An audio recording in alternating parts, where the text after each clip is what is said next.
nós vamos conhecer o outro artista holandês.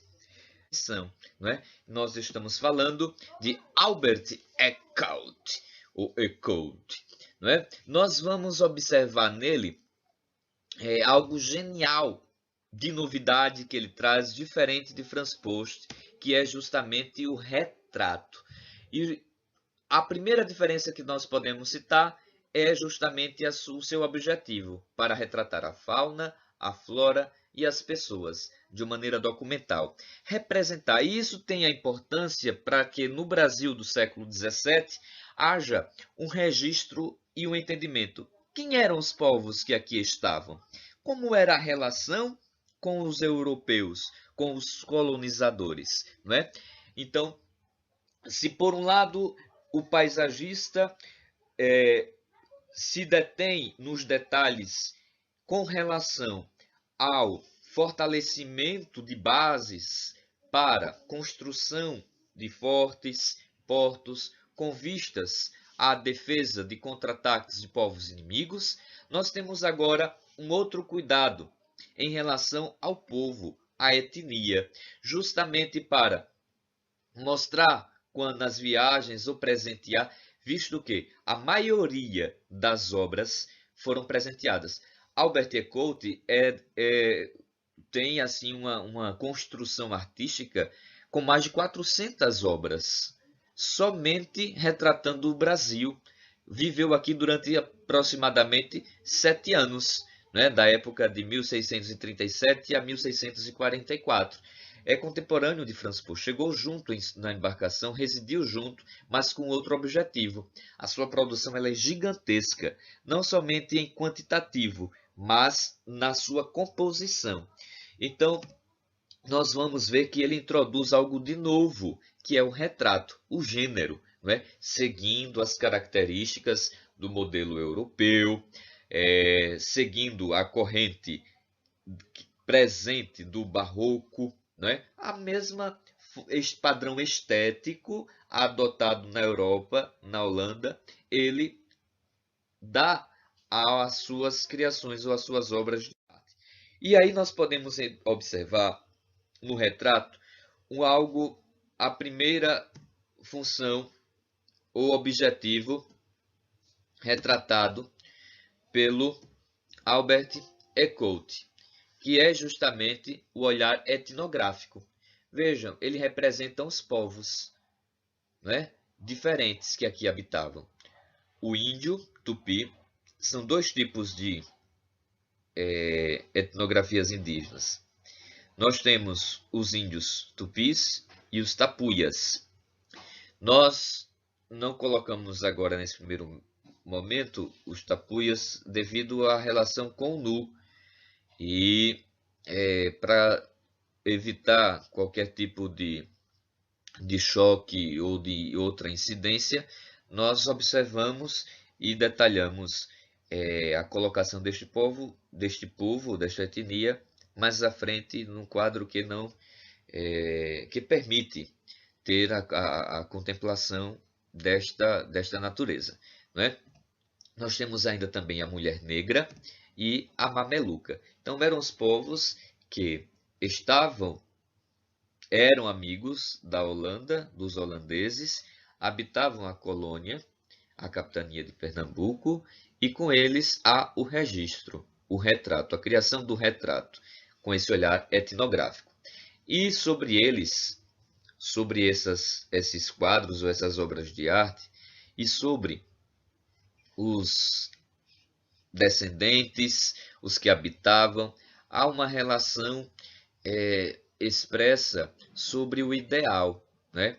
Percebam que há um realismo muito grande nas obras, nos traços, nas formas. A gente vai comentar isso um pouco mais adiante, mas eu queria já destacar a presença de um ideal, o real associado com o ideal. Cada um tem um cenário, cada um está em um universo que corresponde à sua etnia, ou que é próximo do seu habitat, da sua natureza. Mas há algumas exceções, não é? E justamente é este o caráter ideal, o que é imaginado, o que é pensado ser representado. Vale destacar que as mais de 400 obras feitas por Ecoute, elas eram para servir de presentes a outras cortes amigas de Nassau, né? A reis, imperadores, né? E tanto é que há uma finalidade decorativa na construção dessas obras. Mas nós vamos focar neste caráter documental, porque ele é importante para dizer: o Brasil do século XVII, no Nordeste, era habitado por estes povos, não é? E nós podemos perceber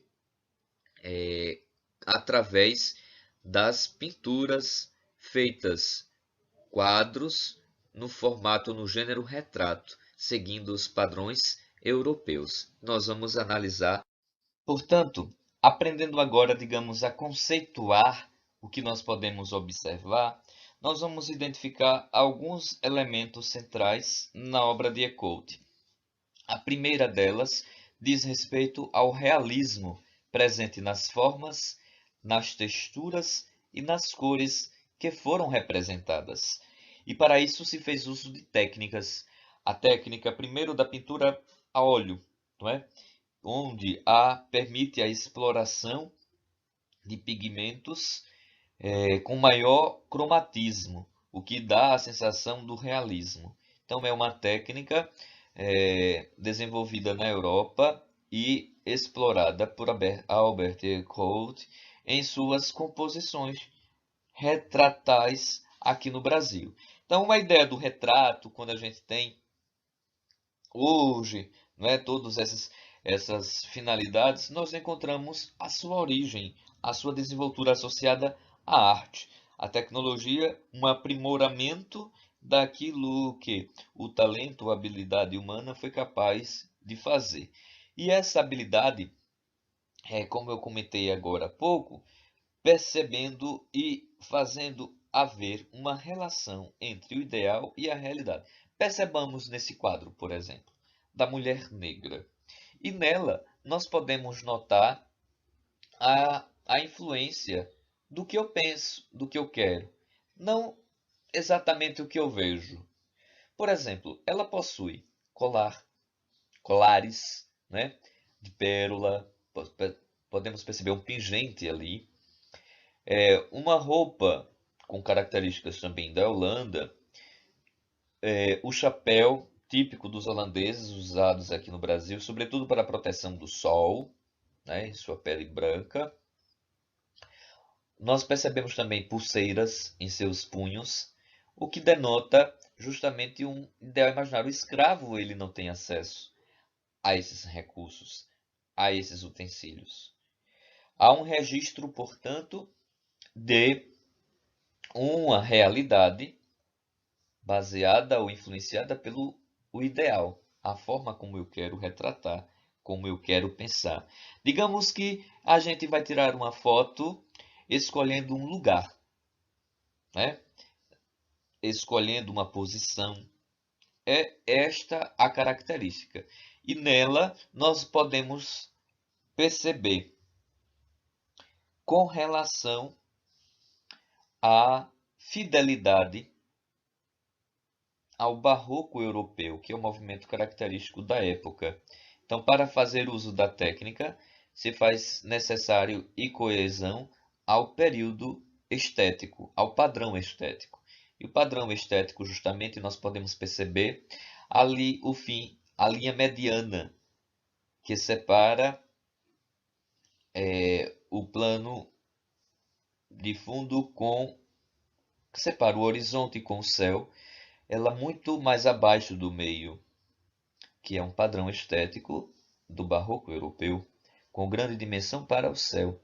E a tonalidade também, vejam, não há assim uma claridade, né, ou a luz como um foco central, o trabalho diferenciado. Há uma tonalidade nublada, cinzelado, justamente do clima europeu, o que permite também compreender que estas obras possivelmente foram concluídas fora do Brasil, já na Europa, né? Clima frio, sem muito sol, como é característico na Holanda, por exemplo.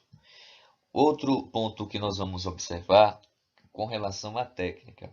Cada figura é colocada no centro do primeiro plano, em tamanho natural e em posição frontal. E aí é a diferença com Franz Post. Além da técnica ou do gênero, no na paisagem ou no paisagismo, nós observamos pequenos traços dando a entender como as figuras, porque o objetivo central é o ambiente, é o panorâmico, a visão panorâmica. Agora ele foca no sentido etnográfico, na pessoa, Albert Coate. Para isso ele faz, em primeiro plano, o tamanho natural da pessoa e faz também a colocação da posição frontal, né? As suas posturas remetem a retratos europeus da época. E aí nós vamos colocar para termos a dimensão desta proporção, né? Observem a frontalidade, observem os utensílios que denotam justamente o uso dos padrões europeus, da corrente europeia, né? Do barroco. E aí nós observamos mais uma vez, destacamos, melhor dizendo, por mais uma vez, a profundidade do realismo associado com o ideal. O que eu penso é uma interpretação do artista. Tanto o Post quanto o Ecoute têm um outro ponto em comum, que é a ausência da religião ou a finalidade relacionada com o catolicismo ou com a religião de maneira geral. Ele se concentra em registros que vão de interesse ao Conde Nassau para divulgar a ideia do Brasil, para vender a ideia do que aqui se tem, né? Também uma necessidade ou um objetivo econômico nas suas técnicas adotadas. Como eu falei, os quadros, os mais de 400, eram tamanhos assim gigantescos. Nesta imagem, nós temos uma Bienal no Centro de Convenções de São Paulo, com réplicas das obras de Ecoute. Telas com pintura a óleo em madeira. Vejam o tamanho, né? A gente pode comparar as pessoas observando aqui no chão, próximos, e o tamanho do quadro exposto, né? 2 metros de altura com mais ou menos 1,5 m, 1,80 m de largura. Então eram obras assim gigantescas, né? As mais de 400 obras todas retratando, dando esse caráter de retrato. Então a pessoa centralizada no meio e ao fundo um ambiente que faz jus à etnografia da pessoa. Se era mulato, se era escravo, cada um em seu habitat. Nós vamos ainda perceber um diferencial, porque a pessoa não está puramente parada. Aqui nós temos uma dança dos povos taipuias. Lembram que eu falei com relação ao nu? Então, esta imagem remonta uma dança, provavelmente do ritual deles, que dá a ideia de movimento. Então não é necessariamente parado. E aqui nós temos novamente a presença forte da tendência europeia do barroco, com a tonalidade, né? Uma visão nublada, mas vejam um realismo expressa na obra de Ecoute. O cuidado para representar os objetos próprios dos quais ele usa. O que eles seguram na mão, mais escuro, é um lança-dardos, que neles continham venenos, muitas vezes até mortais, para estarem atuando com os outros povos, né? Então, de confronto com outros povos. Então, nós percebemos aqui uma exceção quanto à padronização do retrato. Aqui a ideia de movimento, para retratar justamente. Isso aí foi um presente e hoje ele se encontra no Museu de Copenhague. Tá certo, gente? Nós vamos, então, agora a natureza morta, que foi uma outra linha de produção do Ecoute para seres inanimados. Então, a gente percebe o realismo, o uso da luz e da sombra para realçar o efeito, principalmente dos objetos, né, abertos, o interior dos objetos, das frutas, sobretudo. Sempre com relação a uma posição central, o retrato, e no fundo ainda a presença, a linha do horizonte, não é? A presença do céu. A característica do barroco europeu, um tom mais nublado, não é? Sem muita claridade ou sem a presença da luz como base ou como foco nesta dimensão da natureza morta. Por isso que nós temos representados ainda hoje em panos de pratos essa ideia de natureza morta, né? Os detalhes das frutas abertas. Aqui o tropicalismo muito presente, porque eram frutas presentes no interior de Pernambuco, mas também na região dos mares, como o coco, o abacaxi, né, frutas tropicais. Mas ao conhecermos a produção artística no Brasil holandês, nós identificamos o caráter histórico que vem influenciar a nossa história, que vem contar a nossa história tal como ela é, né? O caráter histórico que vai nos ajudar a compreender e definir o Brasil do século XVII.